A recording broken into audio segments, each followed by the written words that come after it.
Hi welcome all. நம்ம வந்து மேக்ஸில் அளவியல் டாபிக் தான் பார்த்துட்ருக்கோம். ஆல்ரெடி 3 பார்ட் வந்து கம்ப்ளீட் பண்ணியாச்சு. அதோட லிங்க் வந்து டிஸ்கிரிப்ஷனில் இருக்கும், பார்த்துக்கோங்க. இன்றைக்கி நம்ம பார்க்க போகிறது வந்து பார்ட் 4. இது வந்து வரப்போகிற குரூப் 2 எக்ஸாமுக்கு ரொம்ப யூஸ்ஃபுல்லாக இருக்கும். டிஎன்பிஎஸ்சி எக்ஸாம் பொறுத்த வரைக்கும் இந்த அளவியல் டாப்பிக்லேருந்து 2லேருந்து 4 கொஷின்ஸ் வந்து எப்போவுமே கேட்டுருவாங்க. ஸோ இந்த டாப்பிக்கை வந்து ஸ்கிப் பண்ணாமல் கண்டிப்பாக பார்த்துட்டு போயிருங்க.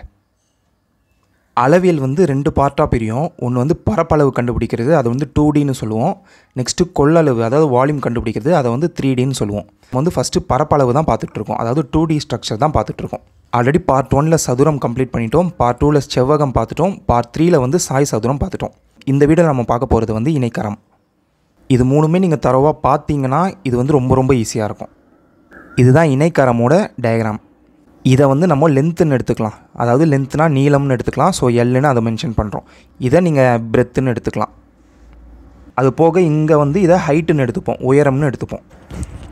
ஸோ ஃபஸ்ட்டு இணைக்கரமோட பரப்பளவு பார்த்தோன்னா இந்த லென்த்து நீளத்தையும் இந்த ஹைட்டு உயரத்தையும் நீங்கள் மல்டிபிள் பண்ணும்போது நமக்கு வந்து பரப்பளவு கிடச்சிரும்.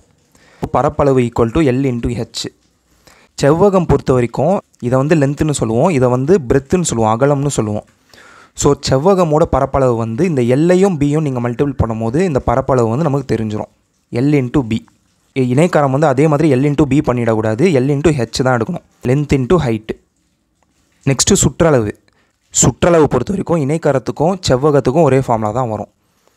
அதாவது சுற்றளவுனால என்ன சொல்லியிருக்கேன்னா, இப்போ இங்கே ஆரம்பித்து இந்த லென்த்தை கவர் பண்ணும்போது ஒரு L கவர் ஆகிடும், திரும்ப இங்கே கவர் பண்ணுவோம் ஒரு B கவர் ஆகும், திரும்ப இந்த லென்த்தை கவர் பண்ணுவோம் L, திரும்ப B. ஒரு இடத்துல ஆரம்பித்து அதையே ஃபுல்லாக கவர் பண்ணி வர்றது தான் சுற்றளவுன்னு சொல்லுவோம். ஸோ நம்ம இங்கேருந்து இங்கே கவர் பண்ணும்போது ஒரு L கவர் ஆகிடுமா, திரும்ப இங்கேருந்து இங்கே வந்து ஒரு B கவர் ஆகுமா, நெக்ஸ்ட்டு இங்கேருந்து இங்கே ஒரு L, திரும்ப இங்கேருந்து இங்கே ஒரு B. டோட்டலாக 2 L இருக்கும், 2 B இருக்கும். இதில் நீங்கள் 2 காமனாக எடுத்துக்கிட்டால் L + Bன்னு வரும். ஸோ இதுதான் நம்மளோட சுற்றளவு ஃபார்முலா. இணைக்கரம் பொறுத்த வரைக்கும் இந்த 2 ஃபார்முலா மட்டும் பார்த்தா போதும்.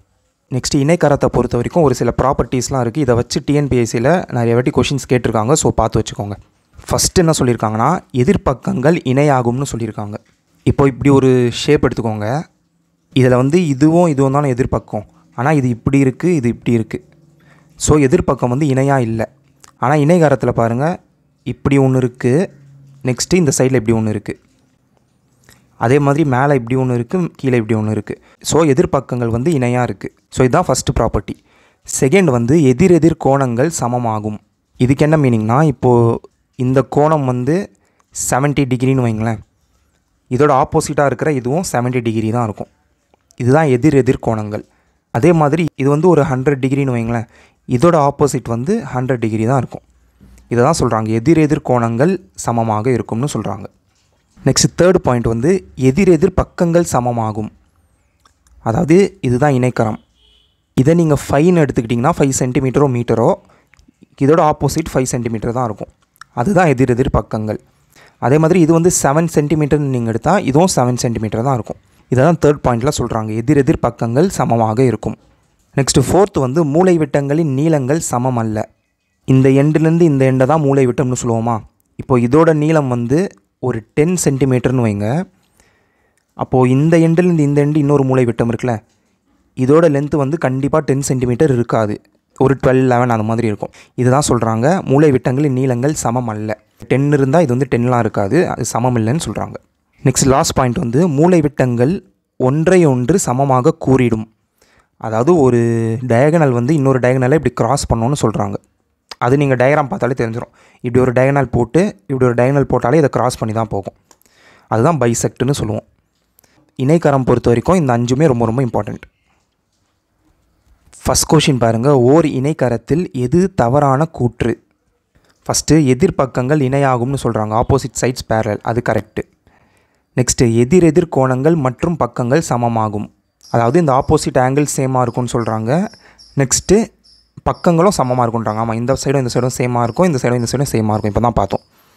நெக்ஸ்ட்டு மூலை விட்டங்களின் நீளங்களும் சமமாகும். இது வந்து தப்பு. ஸோ நம்மளோட ஆன்சர் வந்து ஆப்ஷன் சி.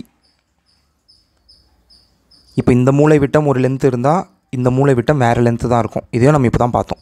லாஸ்ட்டாக மூலை விட்டங்கள் ஒன்றையொன்று இரு சமக்கூறிடும்.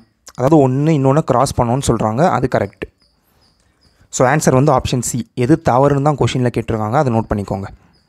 நெக்ஸ்ட் கொஷின் பாருங்கள். அடுத்துள்ள பக்கங்கள் முறையே 6 சென்டிமீட்டர் மற்றும் 5 சென்டிமீட்டர் கொண்ட இணைகரத்தின் சுற்றளவு. இணைகரத்துக்கு ஒரு சைடு வந்து 6 சென்டிமீட்டர்னு சொல்லியிருக்காங்க, இன்னொரு சைடு 5 சென்டிமீட்டர்னு சொல்லியிருக்காங்க. இதுதான் பெரிய சைடு, அதனால் இங்கே வந்து நம்ம 6ன்னு போட்டுட்டோம். இது சின்ன சைடு, அதனால் 5ன்னு போட்டுட்டோம். இணைகரத்தின் சுற்றளவு கேட்குறாங்க. சுற்றளவு ஃபார்முலா என்னது? பெரிமீட்டர் ஈக்குவல் டு, இது வந்து நம்ம லென்த்துன்னு எடுத்துப்போமா, இதை வந்து பிரெத்துன்னு எடுத்துப்போம். 2 into L plus B. So 2 into எல்லோட வேல்யூ 6, பியோட value 5. So 2 into 6 + 5 11. So 2 into 11 22 centimetre. நம்மளோட ஆன்சர் வந்து option D, 22 centimetre. Next question பாருங்கள். 10 மீட்டர் அடிப்பக்கத்தையும் 7 மீட்டர் உயரத்தையும் கொண்ட இணைகரத்தின் பரப்பு. இதுதான் இணைகரமா?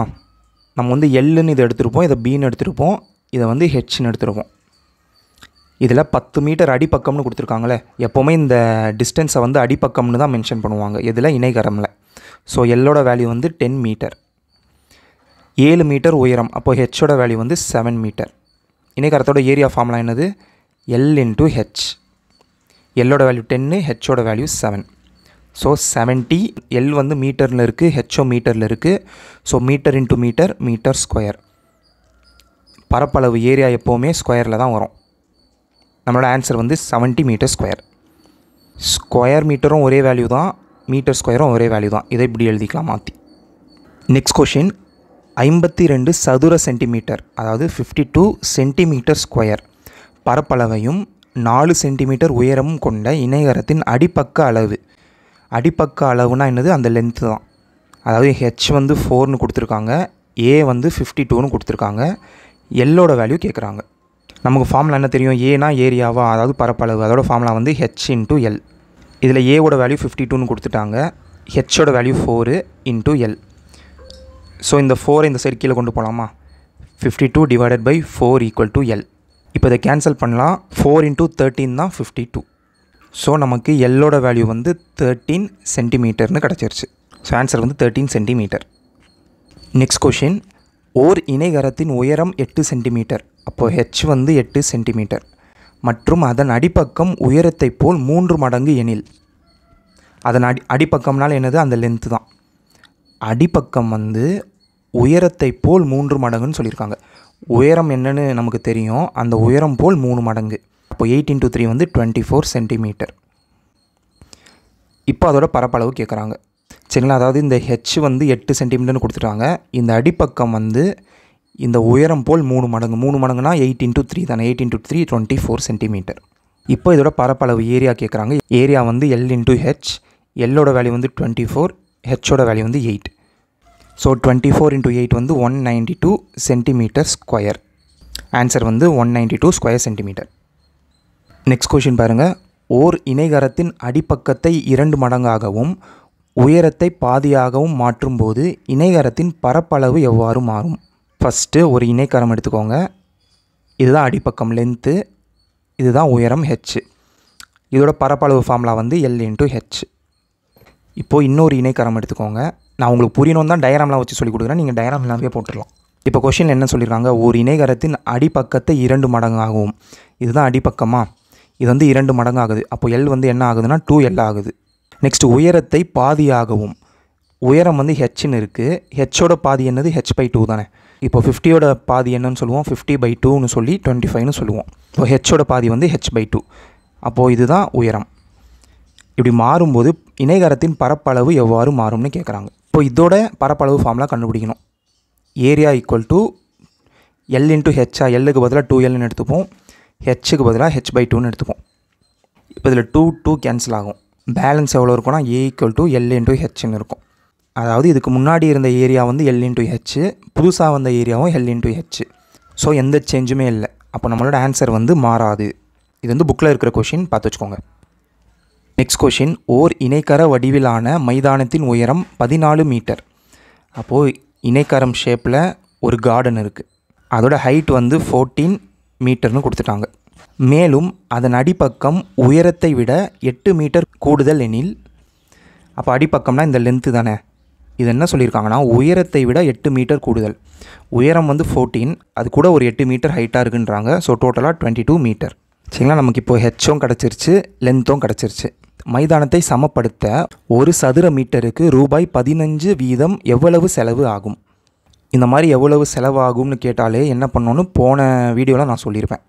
ஃபஸ்ட்டு என்ன ஷேப் இருக்கோ அதோட பரப்பளவு கண்டுபிடிச்சிட்டு அது கூட 1 மீட்டர் ஸ்கொயருக்கு எவ்வளோ ஆயிருக்கும்னு சொல்லியிருக்காங்கன்னா 15 ரூபா ஆகும்னு சொல்லியிருக்காங்க. அந்த 15 நீங்கள் மல்டிபிள் பண்ண ஆன்சர் வந்துடும். அப்போது இந்த இணைகாரத்தில் ஒரே 1 மீட்டர் ஸ்கொயருக்கு வந்து 15 ரூபா ஆகுது. அப்போது மொத்த ஏரியா கூட நீங்கள் இந்த 15 மல்டிபிள் பண்ணால் நமக்கு ஆன்சர் கிடச்சிரும். போன பாட்டில் சொல்லியிருப்பேன், ரீகால் பண்ணிக்கோங்க. இப்போது நம்ம வந்து பரப்பளவு கண்டுபிடிச்சா போதும். இது வந்து என்ன ஷேப்பில் இருக்குது? இணைக்கரமில் இருக்கா? இணைக்கரமோட பரப்பளவு ஃபார்முலா என்னது? L × H. கூட இந்த 15 மல்டிபிள் பண்ணிப்பீங்க. எல்லோட வேல்யூ என்னது? 22. ஹெச்சோட வேல்யூ 14 × 15. ஸோ 22 × 14 × 15 தான் நம்மளோட ஆன்சர். இதை மல்டிபிள் பண்ணால் 4620 கிடைக்கும். ஸோ டோட்டல் காஸ்ட் எவ்வளோ ஆகுதுன்னா ₹4620. இது வந்து உங்களோட கொஷின் ரொம்ப ரொம்ப ஈஸி. கரெக்டாக யோசித்து ஆன்சர் பண்ணுங்கள். போன வீடியோவில் வந்து நிறைய பேர் கரெக்டான ஆன்சர் பண்ணிட்டீங்க. ஸோ இதையும் அதே மாதிரி ட்ரை பண்ணி பாருங்கள். நம்ம நெக்ஸ்ட் பார்ட்டில் பார்ப்போம். வேறு ஏதாவது டவுட்ஸ் இருந்தால் கமெண்ட்டில் கேளுங்கள். தேங்க்யூ.